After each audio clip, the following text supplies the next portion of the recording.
안녕하세요, 조수매니아입니다. 오늘의 리뷰는 초합금온 GX27의 가이킹입니다.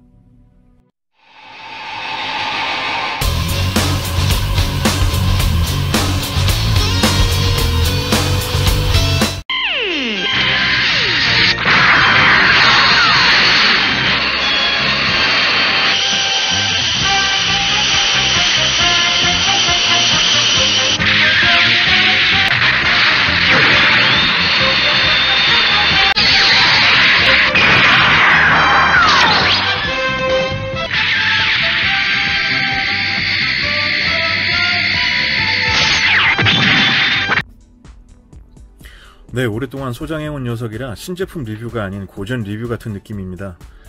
가이킹하면 대공마룡이 떠오르는데요. 무서운 악마 같은 이미지에 흉폭한 이름에 걸맞는 공룡용 함선에서 발사돼서 합체하는 가이킹입니다.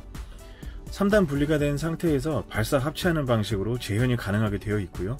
76년 토에이사에서 나가이고의 다이내믹사에 독립 후 자체 개발한 애니메이션입니다.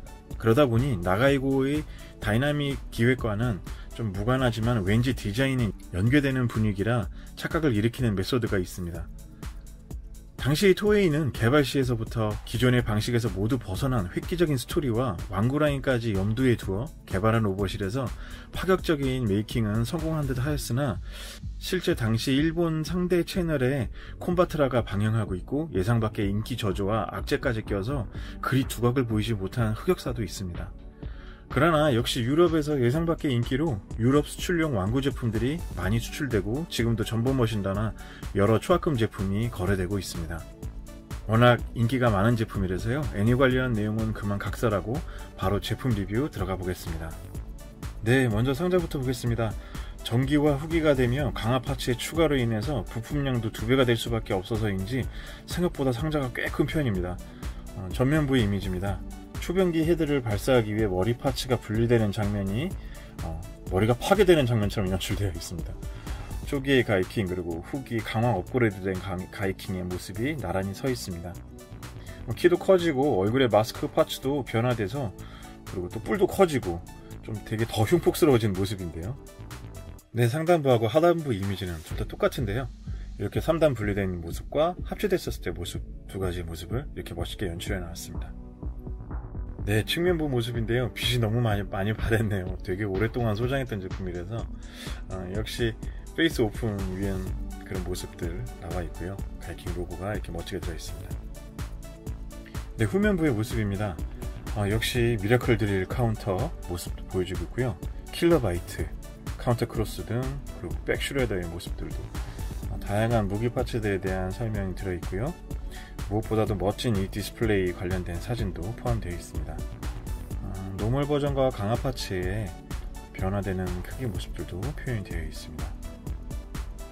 다른 듯 하지만 마징거와 기본 원형 베이스 바디에 붉은 윙 파츠까지 어딘지 모르게 마징가를 무척 닮은 느낌인데요. 이 마스크도 초기 부분은 루스터 허리케인 출구와 비슷하게 뚫려 있다가 후기에 막힌 마스크 얼굴 모양으로 바뀌게 됩니다. 비보는 개인적으로 초기의 모습이 더 좋네요. 네, 그럼 개봉 모습 보겠습니다. 네, 1차 상자를 개봉했었을 때 모습입니다. 역시 로봇의 구성이 여기 스티로폼 박스에 들어있고요. 디스플레이 베이스가 이쪽에 종이 박스에 들어있고 이 블리스터 박스 안에는 각종 옵션 파츠들이 포함되어 있습니다. 네, 옵션 파츠의 구성입니다. 미라클 드릴과 3종류의 머리가 들어있고요. 각종 무기 파츠와 손의 옵션 파츠가 들어있는데 역시 후기형으로 갈수록 덩치가 좀 커지는 바람에 손 파츠도 2가지 종류로 나눠져 있네요. 그럼 모두 꺼내보겠습니다. 네, 거대합니다. 느낌이 꽉 차 있네요. 우선은 분리되어 있는 모습입니다. 전시 공간을 많이 차지하는 초원 시리즈 중 하나이죠. 그래도 보관을 정리되게 할 수 있어서 전시하는 맛이 있는 정말 멋진 제품입니다. 디스플레이 베이스도 대공마룡 내부를 이미지에서 만든 베이스라고 하네요. 배경에 대공마룡 이미지 내부 이미지를 출력해서 딱 전시해도 멋질 듯 합니다.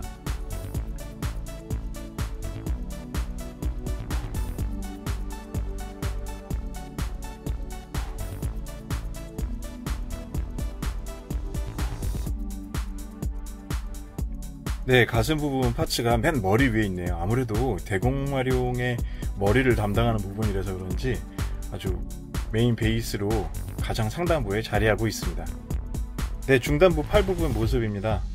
자체만 봐도 상당히 멋지네요. 네, 합체되기 전 하부 모습입니다. 다리 부분이죠. 이 부분이 이제 분리가 되면서 이제 합체가 되는 부분인데, 다리가 길어지면서 이제 합체가 되겠네요. 네, 그러면 가이킹 합체해 보겠습니다.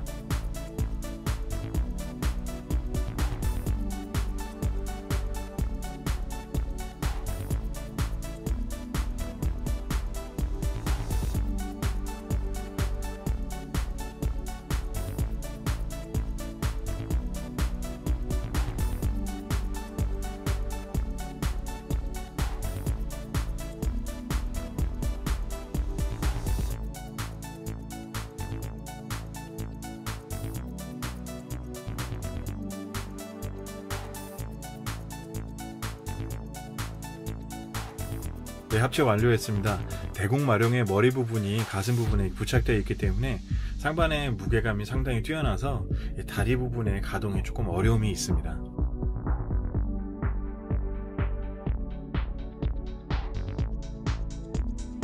네, 가이킹의 가동 기믹 보겠습니다. 머리 부분 역시 별반 차이 없는 볼 조인트로 구성되어 있어서요, 이렇게 가동 가능하고요. 어깨 부분도 앞뒤 바깥으로 이렇게 접혀지고요. 팔목도 자석 구조로 똑같은 마진과 같이 이렇게 분리 합체가 될 수 있도록 가동 가능합니다. 팔목 회전 기믹 가능하고요. 가슴 파츠는 이 대공마룡의 머리의 특성 때문에 그렇게 가동되는 부위는 특별히 없습니다. 하단부 보면 다리 부분은 역시 관절 부분에 가동 바깥으로 이렇게 가능하고요. 다리, 무릎 관절, 발목, 볼 조인트로 구성 가동합니다. 다만 가이킹 같은 경우는 이 변신 합체에 의해서 이게 줄어들었다 길어졌다 하는 부분들이 자주 되다 보면 이 부분이 느슨해져서 이렇게 자꾸 헐렁해지는 경우가 있습니다. 그 부분은 소장하실 때 주의하셔야 될 것 같습니다. 네, 가슴 부분의 킬러바이트 연출은 이런 식으로 머리가 열어져서 이런 식으로 가동이 가능합니다. 네, 미라클 드릴은 팔 부분을 이렇게 살짝 해주시고요. 같이 동봉된 미라클 드릴용 팔부츠를 끼시고 이렇게 연결해서 연출 가능합니다.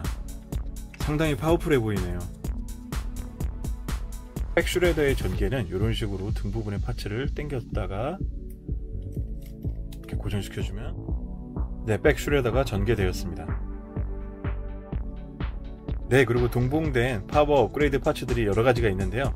자, 이번엔 파워 업그레이드 파츠로 강화시켜 보겠습니다. 네, 옵션 파츠의 교체로 두 개의 가이킹을 소장하는 기분인데요. 가동 방식은 노멀 가이킹과 같습니다. 네, 거의 같은 크기의 얼굴에서 마스크에 좀 변형이 생겼고요. 볼륨감이 달라지는데 느낌 자체도 상당히 많이 달라지네요. 많이 강화된 느낌이 드는데, 한 가지 아쉬운 거는 기존 파츠에다 이렇게 부착형으로 하다 보니까 많이 이렇게 좀 헐렁하다든지 빠진다든지 줄어든다든지 이렇게 막 가동에 좀 안정성이 많이 부족합니다. 그래서 제가 아는 지인은 아예 그냥 둘 중에 하나를 고정을 시켜놓고 안쪽에다가 좀 고정할 수 있는 좀 방식으로서 개조를 해서 그냥 소장하고 계신 분도 계시더라고요.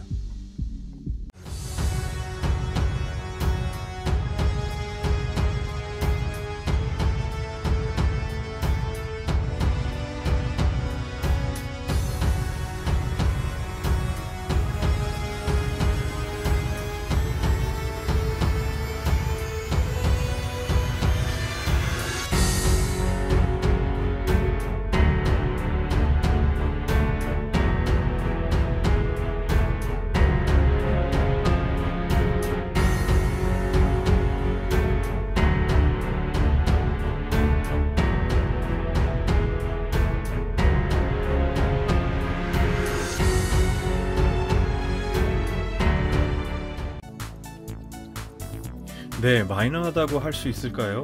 그러나 나름의 카리스마는 슈퍼로봇 계열에서 당연 으뜸이 아닐까 합니다.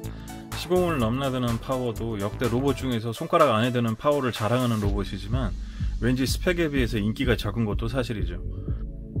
가이킹도 포피제 초합금 스탠다드 ST제 제품을 조립식으로 국내에서 어릴 적 구해서 애지중지 아끼던 기억이 있는데요.